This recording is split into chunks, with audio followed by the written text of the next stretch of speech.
এমন ভাবে নত হয়েছি যে একটা পোলা একটা স্ত্রীর কাছে মাথা নত করে না। তাও আমি নত করছি কেন জানি, সংসারটা বাঁচে। এক জীবনে বিয়া কটা হয় মানুষের? আমি চাইছিলাম একটাই বিয়া হয়েছে, একটা নিয়ে জানি মৃত্যুর আগ পর্যন্ত আল্লাহর কাছে দোয়া করে জানি থাকতে পারি।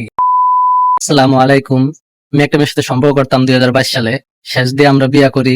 বিয়ার পরে আলহামদুলিল্লাহ সম্পর্কটা আমাদের ভালোই চলতেছিল। চলার পরে নানান বাহানা শুরু হয়ে গেল, আর আমাদের বাড়ি থাকবে না, ওদের বাড়িতে থাকবে। যাক, ছেলে মানুষ তো, এদিকেও পারি না ওদিকেও পারি না। একলা বিয়া করছি, ফ্যামিলিও সমস্যা করে, আবার ও সমস্যা করে। আমি মাঝখানে পড়ে গেছি, কি যে করব বুঝে উঠতে পারতাম না। যে ক টাকা কামাই করতাম ফ্যামিলিটা না দিয়া পরে আমি দিতাম, জানি ও সুখে থাকে, ও জানি কোনো সমস্যা না করে। এখন তারপরও তার মন পাইতেছি না, আমি কি করব? তারপরে আমাদের সম্পর্কটা প্রায় 24-এ পড়ে যায়। 24-এ পড়ার পরে আমাদের সম্পর্কটা নরমাল হওয়া শুরু করলো। আমি বুঝতে পারছি তখন ও আমাকে কি বোঝাতে চায়। তাও আমি একটা ছেলে মানুষ ওরে ভালোবাসে আনছি, আমি সহ্য করতে পারতাম না। আমি কি যে কি করব, নিজে দিশা হয়ে উঠতে পারতাম না। আমি ফোন নিজে না চালাইয়া আমি ফোন কিনা দিছি ওরে, জানি কোনো সমস্যা না করে। আর কি কপাল আমার, সেই মানুষটাকে নিয়ে অন্য মানুষ স্বপ্ন দেখা শুরু করে। আমি মাঝখান থেকে নিজে পড়ে যাই। আমার তখন শরীর অবস্থা তেমন ভালো না, অসুস্থ ছিলাম প্রায় 4-5 দিন। মানুষটারে বললাম আসতে, আসলো না। তখনই আমি বুঝছি ও আমাকে কি বুঝাইতে চাইতেছে। তবে পুরা কপাল, আল্লাহ পুড়ে রাখছে কপাল। এখন ঠাই লিকের ভালো হইবে। তারপরে আমি চলে যাই দূরে। যাওয়ার পরে আসলাম দেশে প্রায় 4 মাস পরে। আসার পরে শুনি নাকি ও আমার সংসার করবে না। সংসার করবে না কেন? এখন আর আমার ভালো লাগে না, নতুন মানুষ পাইছে, নতুন মানুষটা সংসার করবে। তবে একটা জিনিস আমার অবাক লাগে, বারে বারে আমাকে কাঁদায়। মরা খাটে ভাইয়া, মানুষ কথা দিয়ে মানুষ কথা রাখতেছে না, না জানি মনে করে কি হইবে। যে মানুষটা বললো আমার সাথে যদি বিস্তৃত হয়, ওই মানুষটা আমার সাথে সম্পর্ক না থাকলেও মানুষটা কখনো বিয়া করবে না। এখন দেখতেছি বিয়া করছে, সংসার করতেছে। হ্যাঁ, এটাই আমাকে সবচেয়ে বেশি কাঁদায়। আমার কি অপরাধ ছিল, আমার কি বলছিল, আমি নিজে আজও পর্যন্ত জানতে পারলাম না আমার অপরাধটা কি, আমার কাছ থেকে কেন চলে গেল। আজও পর্যন্ত আমি সেই কথাটা জানতে পারি নাই, কেন আমার অপরাধ বা কেনই আমাকে ছেড়ে চলে গেল। মানুষ যখন কষ্ট শেয়ার করতে চায়, সবার কপাল কি সবকিছু জোটে? তবে আমার কপালের জোরটাও আমি রাখতে পারলাম না। ভালোবাসা আইনাও মানুষটার সুখে বানাইতে পারলাম না। কি ছিল আমার, বা কি ছিল আমার নসিবে? এটাই হওয়ার কথা ছিল। যাক, দোয়া করি সেই মানুষটারে, মানুষ জানি সুখে থাকে, ভালো থাকে, এই দোয়াই করি। কেননা আমি চাই না কারো ভালো হোক বা কেউ খারাপ থাকুক। আমি চাই সবাই জানি ভালোই থাকুক, খারাপ আর থাকুক না। কেননা খারাপ যদি থাকতে হয়, আমি দোয়া করি আল্লাহর কাছে পৃথিবীর সবচেয়ে কষ্ট যত মানুষ পাইছে সব কষ্টগুলো আল্লাহ আমাকে দিয়ে সবাইকে সুখ করে দেখ। আমি এটাই চাই সব সময়। কেননা সবাই সব কষ্ট সহ্য করতে পারে না। যত কষ্ট আমি সহ্য করছি, এই কষ্ট সবাই সহ্য করতে পারে না।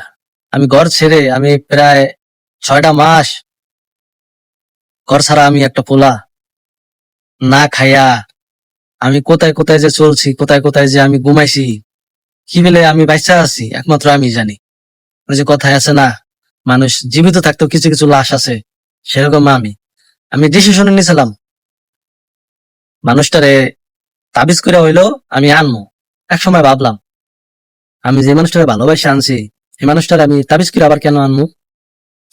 যে মানুষটাই আমার সাথে সম্পর্ক করে আইলো, এনে আবার তাবিজ কেন? আমি তাবিজ করে আনবো মানুষটারে, যদি 1 বছর বা 2 বছর 6 মাসের লেগে যদি তাবিজ করি, 6 মাস পরে তো তাবিজটার কাজটা যাইবে যা, তারপর তো সে আবার চলে যাওয়ার প্ল্যান করবে। হ্যাঁ, পরে ভাবনা চিন্তা বাদ দিয়ে দিলাম, আল্লাহ যা করবে আলহামদুলিল্লাহ ভালোর জন্যই করবে।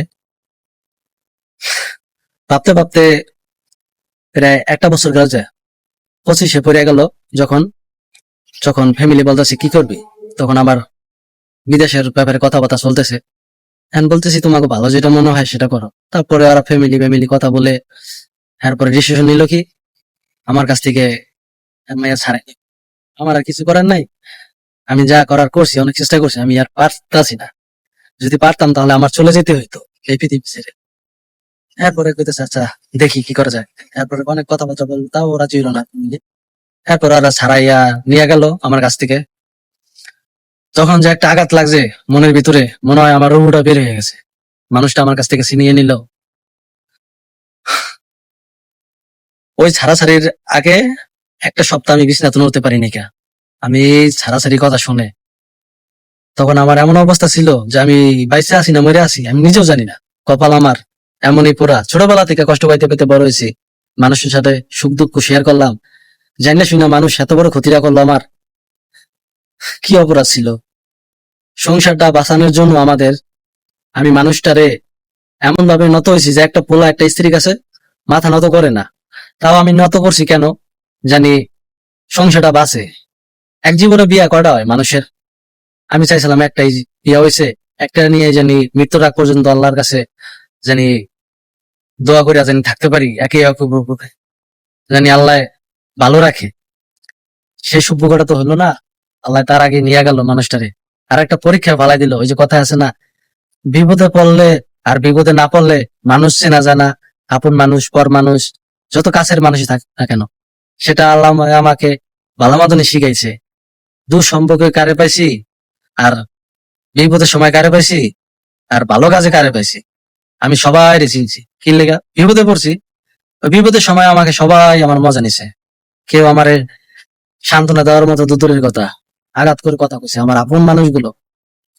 তাও আসিয়া উড়িয়া দিছি। কেন নয়, আমার হাসিটাই সবচেয়ে মানুষ দুর্বল মনে করে। তবে হাসতে পছন্দ করি, এই জন্য মানে এটা নয় যে কষ্ট আমার নাই। আমার যে কষ্ট আছে এই কষ্ট যদি আমি কারো বলি, মনে হয় না সে মানুষ চোখের পানি ধরে রাখতে পারবে। যাও, আমি একটা কাছে দোয়া করি আল্লাহ যেন ওরা সুখে রাখে। আমাকে যে অবস্থানে রাখছে না কেন আলহামদুলিল্লাহ, আমি সবসময় আল্লাহর কাছে দোয়া করি আলহামদুলিল্লাহ আমি ভালো আছি, ভালো থাকার চেষ্টা করি। শত কষ্ট বুকে নিয়েও বাঁচা, আমি নিজে না, আমার ফ্যামিলি আছে, আমি ফ্যামিলি বাঁচাইতে চাই। কেননা এক ভুল বারে বারে মানুষ কয়বার করে, আমি আর দ্বিতীয় ভুল করতে চাই না।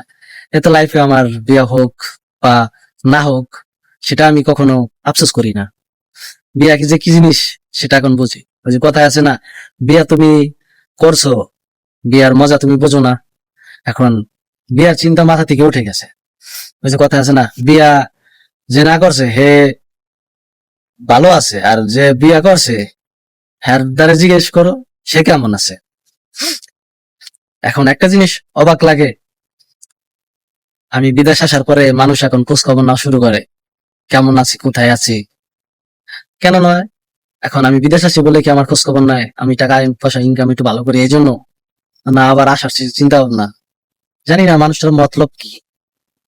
হাসি পায় কেন? হাসি পায় আগে খোঁজ খবর নিত না, এখন খোঁজ খবর কেন নেয়? আমি আগে ফোনের পর ফোন দিতাম, আমাকে যা বলতো যা আমি আপনাকে মুখে আর কি বলবো, ওটা প্রকাশ করার মতো নয়।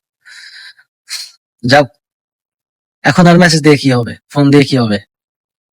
এখন যার সাথে সম্পর্ক করছো, যার সাথে এখন স্বামী স্ত্রীর মিল তোমাদের, আমি দোয়া করি ভালো থাকো। কেন নয়, আমার কথা ভাববে আর আমাকে মেসেজ দিয়ে অত সময় যে আছে সময়গুলো নষ্ট না করে আশা করি ভালো থাকবা।